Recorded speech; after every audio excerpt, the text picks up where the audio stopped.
Good evening. It's 7 o'clock, and we have two meetings tonight. First is the Cunningham Town Board, and that will be followed by the regular meeting of the Urbana City Council.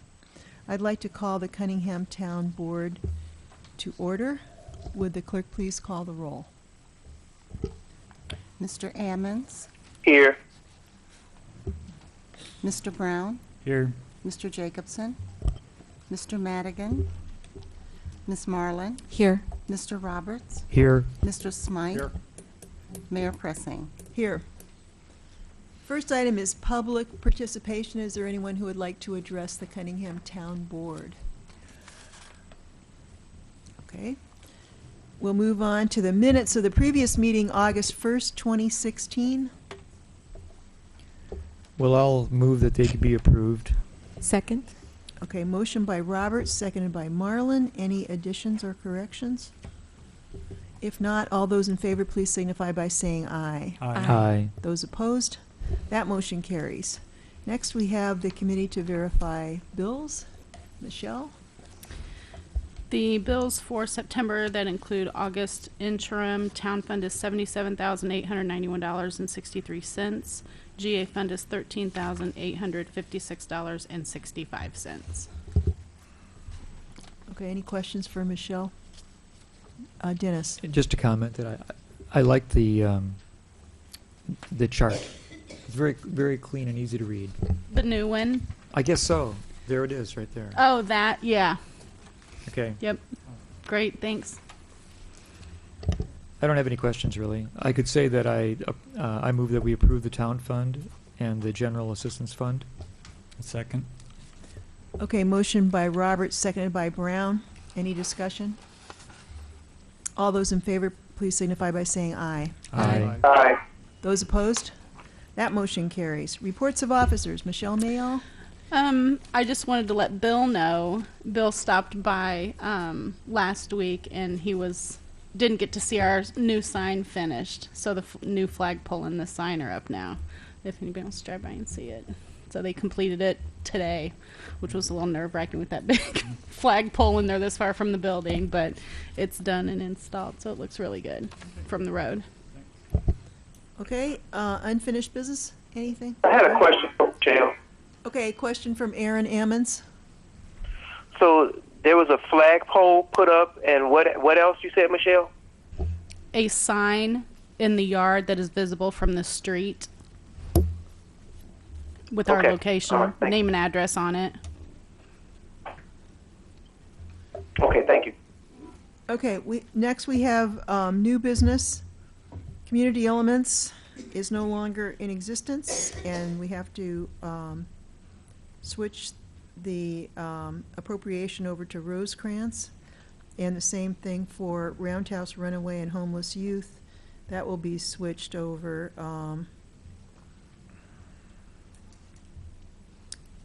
to, I guess it's also to Rosecrans, right? They're doing both? Correct. Well, they're both Rosecrans. One is for the Times program, and the other is the Roundhouse Youth Runaway. But if it's Okay. just read this way and entered into record, then it would cancel out Community Elements contract and put Rosecrans in effect. So do you want to, did we already do the budget?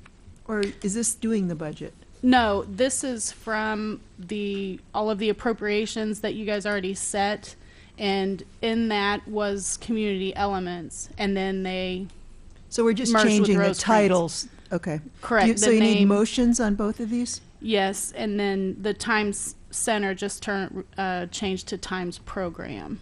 Okay. So if, from could what be I in understand one, from yeah. Fred, if they're read the way that they're typed out, then it'll have the dates and the amounts, and that shows that it's switching from Community Elements to Rosecrans. So we could just have one motion to do A and B, right? Yeah. Okay. Thanks. Is there a motion?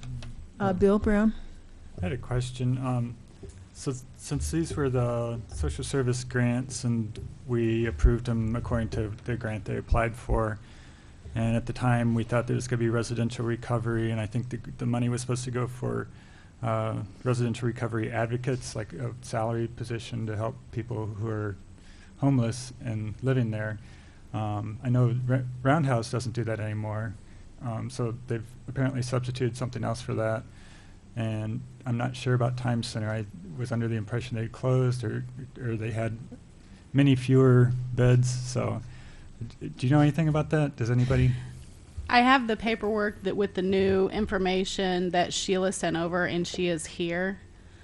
So if you want her to come up and answer questions, because she would be the one that would know it all. I think that'd help. Thanks.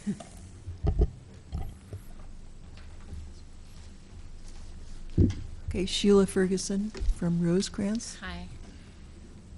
So first I'll answer the question about Roundhouse. So Roundhouse is made up, well, the Roundhouse and Runaway Homeless Youth Program is actually made up of several programs, not just the house itself. The house itself closed, but the other homes are still open. For example, we have the Gregory Home, which is in Urbana, that was funded really with an agreement with the city of Urbana and also the Homestead Corporation to use to transition a young family from homelessness into independence.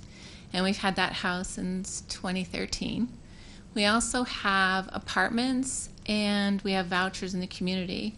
So that program still serves women and children primarily who are pregnant or parenting. And so the program continues. It's just the house and the emergency shelter piece of the house that is closed now. So the funding, I think, in the grant application was to go for his salary and maybe get matching funds through another organization. Will this still be able to be used for matching funds? Yes, we have a grant from the Department of Human Services, and the division funds staff members who are working with the families in the community. We have 2 staff members who are working in that program now, and the local funding helps support that, plus the vouchers and some of the rental property that is there supports those as well.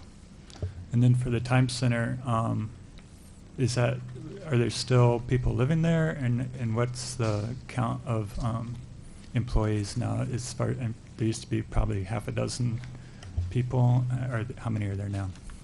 So Time Center used to have 2 programs, Level 1 and Level 2. Level 1 was 50 pads, so 50 pads on a dorm floor. Level 2 was 20 beds in a transitional level, 10 bedroom, 2 beds to a bedroom unit. The entire program also operates a kitchen, which serves everybody there. So we still have physicians that run the shelter, operate 24 hours a day.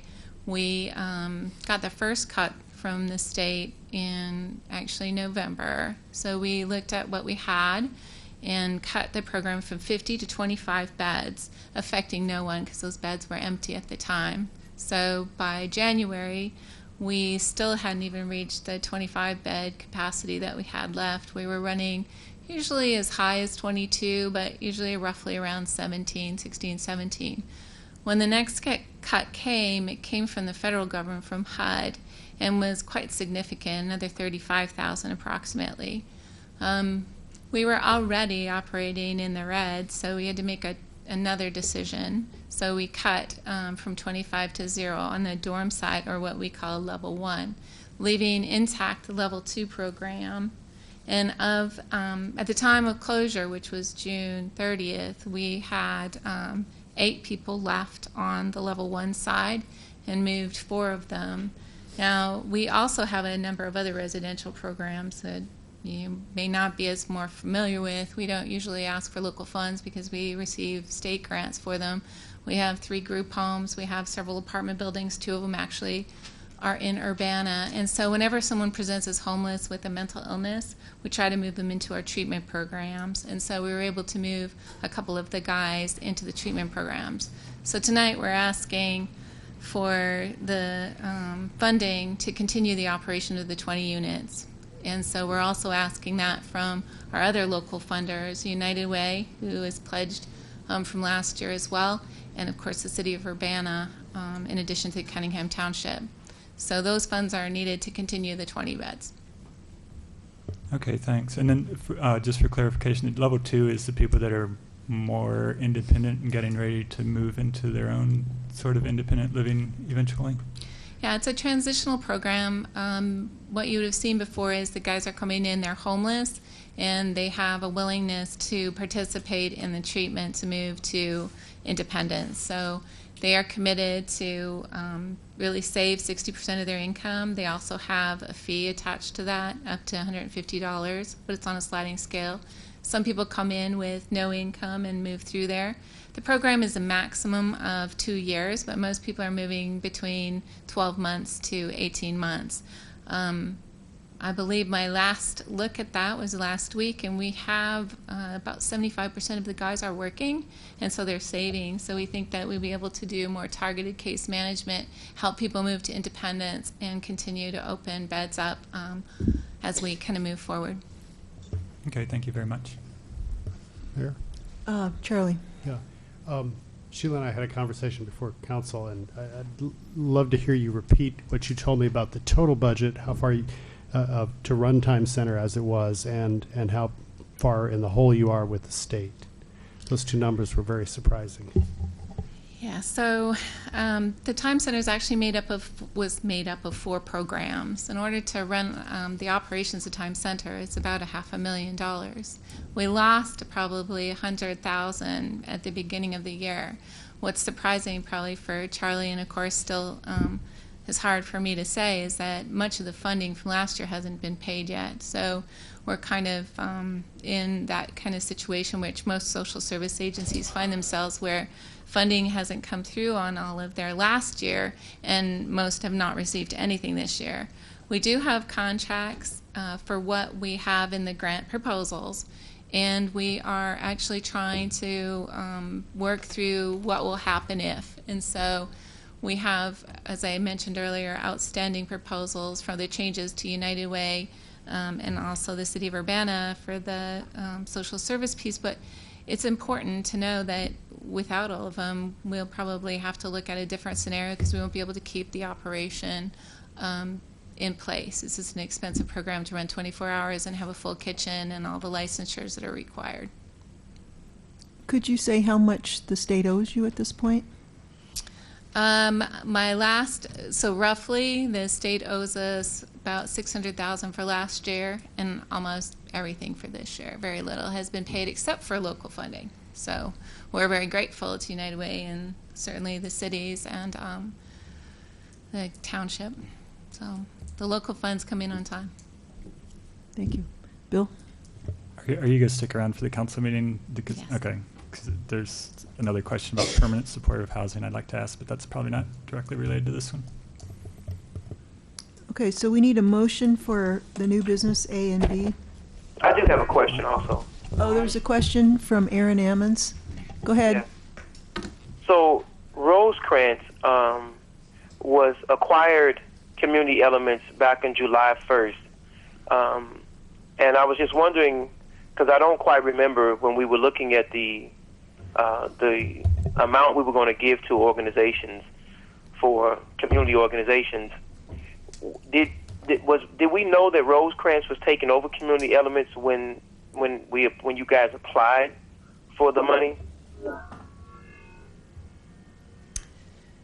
I'm not sure. I can't remember the application date, but the definitive agreement for the merger wasn't signed until April 24th of 2016. Okay, because I don't know when the different organizations come to be vetted and we decide on who we are going to help or to fund at whatever percentage. I don't know much about Rosecrans. It sounds like most of you guys stayed in place, though. Is that correct? Yes, that's correct. And from what I've seen, my sort of cursory research on Rosecrans is that they focus on substance abuse mainly, not necessarily for addressing homelessness and things like that. Am I wrong about that?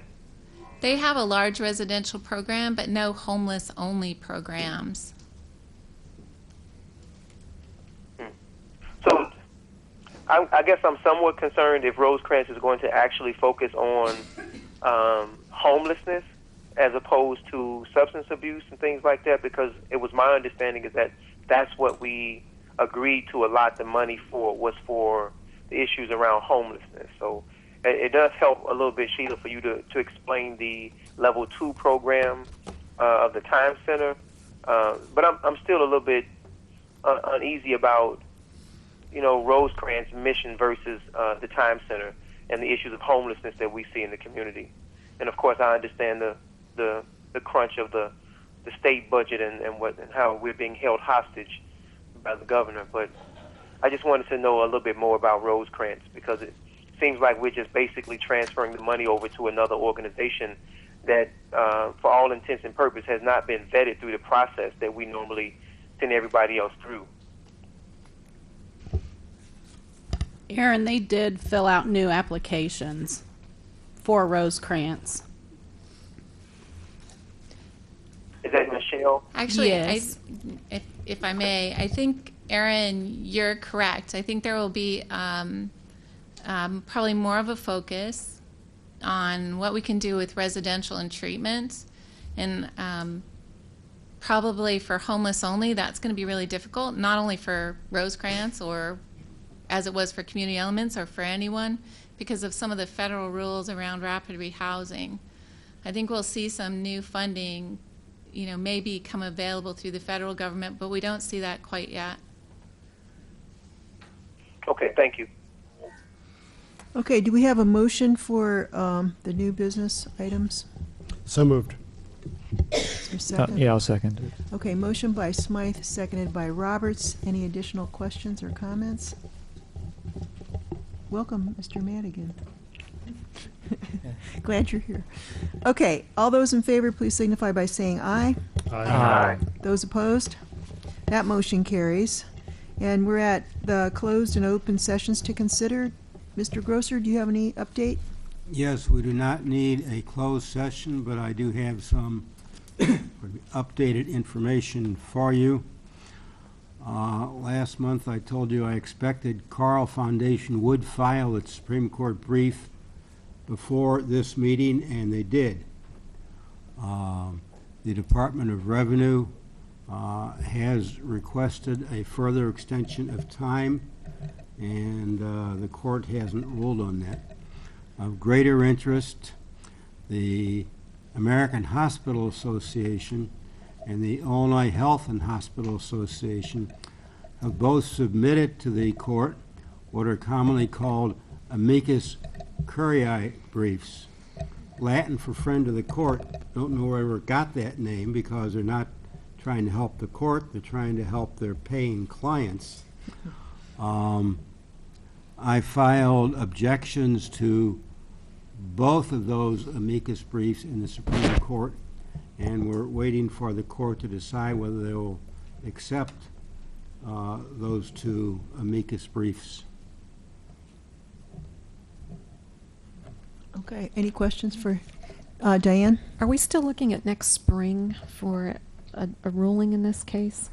We were looking at this fall, at least for oral argument, except that the Department of Revenue has requested several extensions. Well, actually, it's the Appellate Division of the Illinois Attorney General's office that has requested several extensions, and in my experience, that's the routine practice of that office, is to request 4 or 5 extensions before they file a brief. Each time they get an extension, they delay everything by 5 weeks. Okay, so it could be next spring. I certainly hope so, if not before. Okay, thank you. Okay, any other questions for Fred? Thank you very much. There being no further business, this meeting is adjourned.